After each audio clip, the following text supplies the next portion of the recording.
नमस्कार मित्रों, मैं हूँ आपकी दोस्त रुचि और स्वागत करती हूँ अपने YouTube चैनल कहानी अड्डा में, जहाँ मैं आपके लिए लेकर आती हूँ सुंदर सुंदर कहानियाँ। दोस्तों, इसी श्रृंखला में आज आपके लिए लेकर आई हूँ यशपाल जी की बहुत ही सुंदर कहानी होली का मजाक। तो चलिए दोस्तों, आनंद लेते हैं। बीवी जी आप आवेंगी कि हम चाय बना दें? किलसिया ने ऊपर की मंजिल की रसोई से पुकारा। नहीं, तू पानी तैयार कर, तीनों सेट मेज पर लगा दे, मैं आ रही हूँ।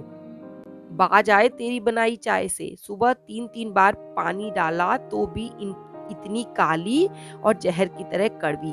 तुम्हारे हाथ डिब्बा लग जाए तो पत्ती 3 दिन भी नहीं चलती। 7 रुपए में डिब्बा आता है। मरी चाय को भी आग लग गई है, मलकिन ने किलसिया को उत्तर दिया। आलस अभी टूटा नहीं था, जरा और लेट लेने के लिए बोलती गई। बेटा मंटू, तू जरा चली जा ऊपर, तीनों पॉट बनवा दे। बेटा जरा देखकर पत्ती डालना, मैं अभी आ रही हूँ। अम्मा जी जरा तुम आ जाओ, हमारी समझ में नहीं आता, बर्तन सब लगा दिए हैं। 17 वर्ष की मंटू ने ऊपर से उत्तर दिया। ठीक ही कह रही है लड़की, मालकिन ने सोचा। घर मेहमानों से भर रहा था, जैसे शादी ब्याह का समय का जमाव हो। चीफ इंजीनियर घोसला साहब के रिटायर होने में 4 महीने ही शेष थे। 3 वर्ष की एक्सटेंशन भी समाप्त हो रही थी। पिछले वर्ष लड़के और लड़की का ब्याह कर दिया था। रिटायर होकर तो पेंशन पर ही निर्वाह करना था। जो काम अब 1000 में हो जाता है, रिटायर होने पर उस पर 3000 लगते। रिटायर होकर इतनी बड़ी 13 कमरे की हवेली भी नहीं रख सकते थे। पहली होली थी जिस पर लड़की जमाई के साथ आई थी। बड़ा लड़का आनंद 7 दिन की छुट्टी लेकर आया था, इसलिए बहू को भी बुला लिया था। आनंद की छोटी साली भी बहन के साथ लखनऊ की सैर के लिए आ गई। इंजीनियर साहब के छोटे भाई गोंडा जिले में किसी शुगर मिल में इंजीनियर थे। मई में उनकी लड़की का विवाह था, तो वो अपनी साली, पत्नी और लड़की के साथ दहेज की खरीदारी करने के लिए लखनऊ आए हुए थे। बहुत जमावड़ा था। मालकिन ऊपर पहुंची, प्लेटों में अंदाज से नमकीन और मिठाई रखी। जमाई ज्ञान बाबू के लिए बिस्किट और संतरे रखे। साहब इस समय कुछ नहीं खाते थे, इसलिए उनके लिए थोड़ी सी किशमिश रखी। किलसिया और सित्तो के हाथ नीचे ट्रे भेजने के लिए चाय लगाने लगी। अम्मा जी ये क्या? मंटू माँ के बाएं हाथ की ओर संकेत कर झल्ला उठी। फिर वही डंडे जैसी खाली कलाइयाँ, कड़ा फिर उतार दिया। तुम्हें तो सोना खींच जाने की चिंता खाई रहती है। नहीं मंटू, माँ ने समझाया। तुम जरा भी ख्याल नहीं करती, मंटू बोलती गई। इतने लोग घर में आए हुए हैं, त्योहार का दिन है, यही तो समय होता है कुछ पहनने का, और तुम हो जो उतार कर रख देती हो। मंटू झुझला ही रही थी कि उसकी चाची मालकिन की देवरानी लीला नाश्ते में सहायता करने के लिए ऊपर आ गई। उसने भी मंटू का साथ दिया। हाँ भाभी जी, त्योहार का दिन है, घर में बहू आई है, जमाई आए हैं, ऐसे समय में भी आपने कुछ नहीं पहना? कलाई नंगी रहे तो अपशगुन होता है। सुबह तो चूड़ियां भी थी और कड़ा भी था। मालकिन ने नाश्ता बांटने से हाथ रोककर मंटू से कहा, जा नन्नी, दौड़कर जा बीच वाले गुसलखाने में देख। सिर धोने लगी थी तो बालों में उलझ रहा था कड़ा, वहीं उतार कर रख दिया था। जहाँ मंजन वंजन पड़ा है ना, वहीं रखा था, जा लाकर दे दे। मंटू जी ने धड़धड़ाते हुए उतर गई। गुसलखाने में देखकर उसने वहीं से पुकारा, अम्मा जी यहाँ कुछ नहीं है। मलकिन ने मंटू की बात सुनी तो चेहरे पर चिंता की झलक आई। देवरानी से बोली, लीला तुम मेरे बाद नहाई थी, तुमने नहीं देखा? अलमारी में रख दिया था। और फिर वहीं बैठे बैठे मंटू को उत्तर दिया, अच्छा बेटी जरा अपने कमरे में तो देख ले, ड्रेसिंग टेबल की दराज में तो नहीं रख दिया? कपड़े वहीं पहने थे। लीला की बहन कैलाश भी आ गई। उसने भी पूछ लिया, क्या नहीं मिल रहा? लीला को भाभी की बात अच्छी नहीं लगी, चेहरा गंभीर हो गया। उसने तुरंत अपनी बहन को संबोधन किया, काशो हम दोनों तो नीचे के गुसलखाने में नहाने गई थी ना। मालकिन ने देवरानी के बुरा मान जाने की आशंका से तुरंत बात बदली, मैं तो कह रही हूँ कि तू नहाई होती तो उठाकर संभाल लिया होता। भाभी की बात से लीला को संतोष नहीं हुआ। उसने फिर कैलाश को याद दिलाया, काशो मैं बीच के गुसलखाने में जा रही थी तो किलसिया ने नहीं कहा था कि बहू का साबुन तौलिया और उसके लिए गर्म पानी रख दिया है? आपके बाद तो कुसुम ही नहाई थी, संभाल कर रखा होगा तो उसी के पास होगा।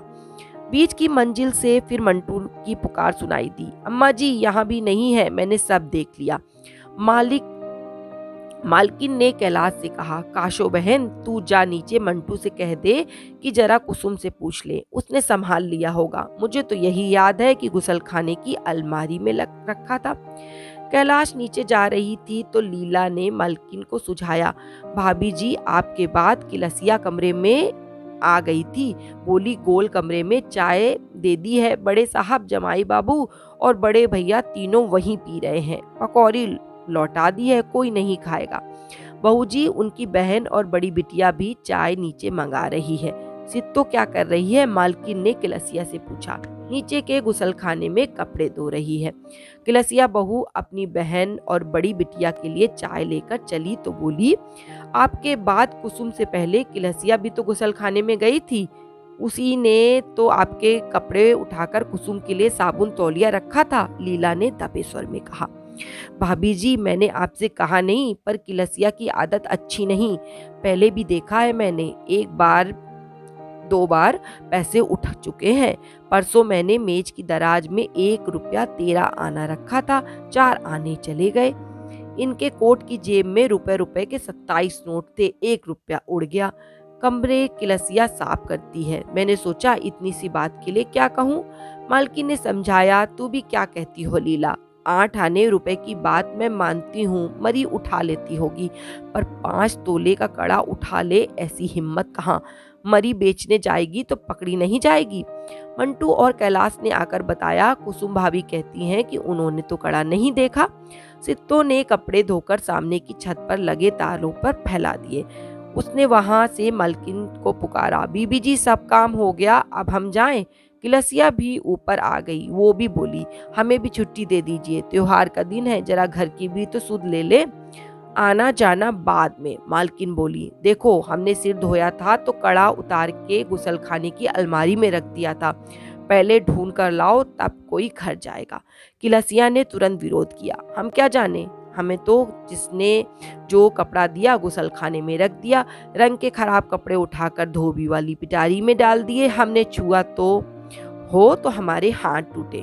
सित्तो ने दुहाई दी, हाय बीबी जी हम तो बीच के गुसलखाने में गई ही नहीं, हम तो सुबह से महाराज के साथ बर्तन भाड़े में लगी थी और अब नीचे कपड़े धो रहे थे। खामखा क्यों बकती हो, मालकिन ने दोनों को डांट दिया। मैं किसी को कुछ नहीं कह रही हूँ, कड़ा गुसलखाने में रखा था, 5 तोले का था, कोई मजाक तो नहीं, किसकी हिम्मत जो पचा लेगा। घर भर में चिंता फैल गई, सब और खुसुर फुसुर होने लगी, बात मर्दों में भी पहुंच गई। जमाई ज्ञान बाबू ने पुकारा, क्यों मंटा बहन जी क्या बात है। माँ जी मंटा ने छिपा लिया है, कहती है 5 चॉकलेट दोगी तो ढूंढ देंगी। मंटा ने विरोध किया, हाय जीजा जी कितना झूठ, मैंने कब कहा, मैं तो खुद सब जगह ढूंढती फिर रही हूँ। बड़ा लड़का आनंद भी बोल उठा, अम्मा जी याद भी है कि कड़ा पहना था, कहीं स्टील वाली अलमारी में ही तो नहीं पड़ा है, तुम घर भर ढूंढवा रही हो, तुम भूल भी तो जाती हो, चाबियां रखती हो ड्रेसिंग टेबल की दराज में और ढूंढती हो रसोई में। मालकिन ने जीना उतरते हुए बेटे को उत्तर दिया, तुम भी क्या कह रहे हो, कल शाम लीला के साथ दाल धो रही थी तो बाएं हाथ में घड़ी खोल कर रख दी थी। मंटू ने शोर मचाया, खाली कलाई अच्छी नहीं लगती, वही घड़ी नीचे रखकर कड़ा ले आई थी। बड़ी लड़की ने माँ का समर्थन किया, क्या कह रहे हो भैया, सुबह भी कड़ा अम्मा जी के हाथ में था, हमने खुद देखा था।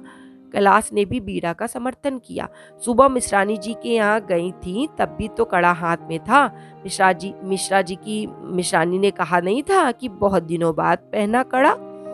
सित्तो ने दोनों गुसलखाने अच्छी तरीके से देखे, फिर महाराज के साथ रसोई में सब जगह देख लिया। किलसिया सब कमरों में जा जाकर ढूंढ रही थी, ना देखने लायक जगह भी देख रही थी और बड़बड़ाती जा रही थी, बीबी जी चीज बस्त खुद रख कर भूल जाती हैं और बाद में सब पर बिगड़ा करती हैं।